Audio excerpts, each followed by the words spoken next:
What's going on, everyone? My name is Tom from Dreadlabs, and today I'm going to show you how to make this into this. Dreadlabs.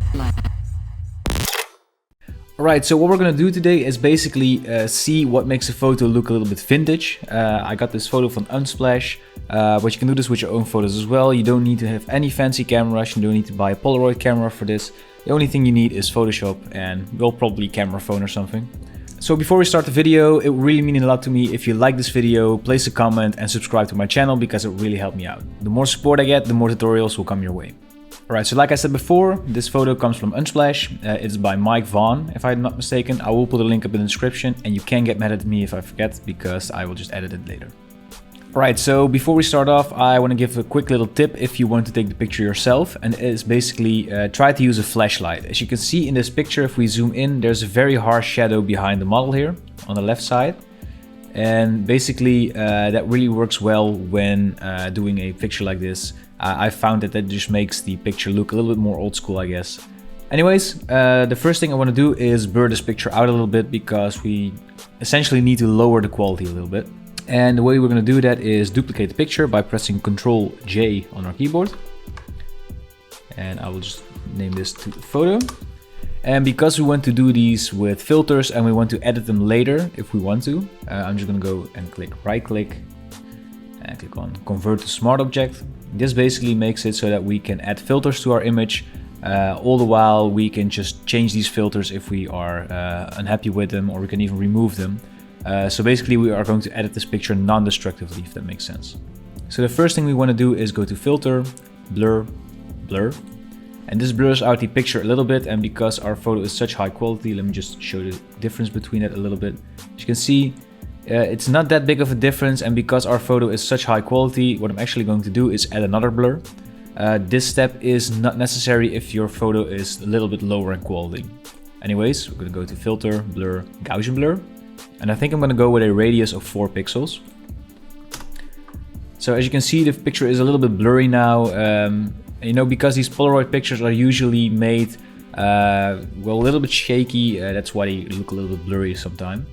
So the next part is basically doing some color grading and adding some modifications to the shadows and the brightness. So we're going to go to window adjustments here. If you cannot find this, it's under window adjustments. And we're going to add a curves. So basically what the curves do is you can basically edit the contrast of our picture. So if we drag in this slider, as you can see, the darker parts of the picture will become darker. And if we slide in this lighter part, the lighter parts will become lighter. What I'm essentially trying to do here is I'm going to make the darkest parts here a little bit lighter. As you can see, the more we drag this up, the darker parts will become lighter. I think something like this should be fine. And now let's see, let's make it a little bit darker in the midtones here. And then make the lighter parts a little bit lighter so we have a little bit more contrast here. Okay, this next part is purely experimental. I haven't really found a way to do this like the right way on every picture. I just usually play around with it till I'm satisfied with the result. But what I'm gonna do is add a new solid color layer here. And firstly, I'm going to make this one a little bit like purple-ish, like violet. I try to play around with pastel colors a little bit and then with the blend modes. So I'm going to set the blend mode to soft light here. And of course this looks way too intense, so I'm going to lower the opacity a little bit. I think around somewhere between 25 and 50 usually does the trick. And the picture is now pretty cold, so what I'm going to do is click on Ctrl J or Command J if you're on a Mac and duplicate this color. But what I'm going to do is set the blend mode to multiply. And I'm going to change the color to something greenish, so something like this perhaps. So now it looks a little bit less purple. And the last thing I want to do is add a small, like slight warmer tone. So I'm going to duplicate the fill color one more time. And I'm going to go with like a orange yellowish look, something like this. Well, it's more of an ochre, like brown color, I guess.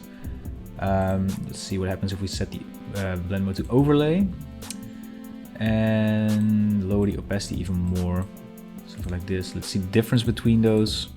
I kind of like those. So what you can do to really like check out what the difference is with the color grading is select all of your solid colors, group them, and then make the group invisible You know, looking at this, I kind of like the result. I might want to experiment a little bit more with this one. I'm gonna put it to multiply and make it a little bit higher. And I guess we'll make this a little bit more towards white. So we're gonna desaturate the color a little bit. Let's see the difference on that. Makes it a little bit darker maybe. So what we can do now is go to the curves and see if we can make it a little bit lighter. Something like this. Yeah, like this. So change the group name to colors. And I'll just change this name to brightness contrast. Alright, so far we have the blur option. We have changed the brightness and contrast. And we've done some color grading. So the last thing I want to do to really finish this thing up is adding some textures. And these textures come from the Dreadlabs web store. They're made by Aram Preston. He's a photographer and he made a lot of cool film grain textures. So let me just pull those up. And you know, if we take a look at these, as you can see, we have some grain filters and textures that we can just use later. We also have some light leaks, and these light leaks, they are magic. Let me just show you real quick. So I'm just gonna go and load in light leak 3. And let's just place this around the side here, something like this. And as you can see, you know, you cannot really see anything. Let me just place those over the colors real quick. So move this up. Basically what I'm going to do is change the blend mode to screen so that all the darker parts of the image basically will disappear, which leaves us only with this like vintage light leak kind of thing. Another thing that I'd like to do is add some grain. You know, these older pictures, when they're very dark, they have a lot of grain. And basically the texture comes with a lot of soft grain textures like these. So if we zoom in, you know, they're fairly soft, but and we also have some harsh ones, if that's more your thing. Like these. I think I'm gonna go with a soft grain this time. And let me just place those over the entire image. So depending on how light or dark the image is, you have to play around with the blend mode. So if your grain texture is dark, you probably should go with a lighten or screen blend mode. If it's lighter, you should probably go with a multiply blend mode. And if it's like in the middle, like a gray area, I would go with an overlay. As you can see, mine is pretty dark when it's an overlay, and you know, looking at it now, it's probably more towards the dark side, so I think I'm gonna go with the screen option here. This of course does lighten up our image a lot, so I want to do some modifications to the grain texture. By the way guys, if you want to learn more about blend modes and working with textures, I have an advanced textures video on my channel, it's for free. Basically you can learn all about how blend modes work and what the best way is to blend in textures with your designs. The link will be in the description. So what I'm going to do is I'm going to add a curves adjustment to our texture. And I'm going to go do that by going to Image, Adjustments, Curves. So this doesn't add the curves here like the one we did before, this just adds it to the soft grain here. And I'm just going to go increase the contrast by sliding in these two sliders. And you know, looking at how drastic the effect will be, and I think the darker we make it, of course, the more subtle the texture will be.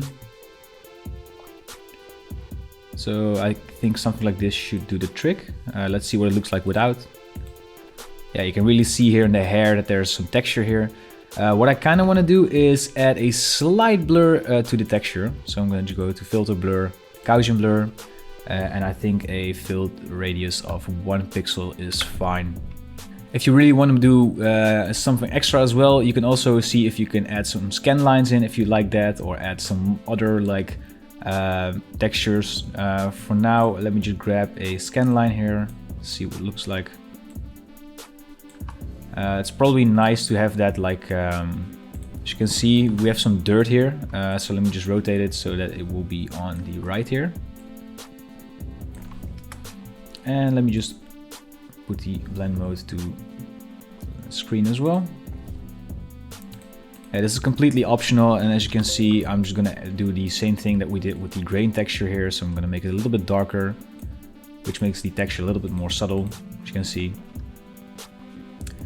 All right, so let's group all of our adjustments like this.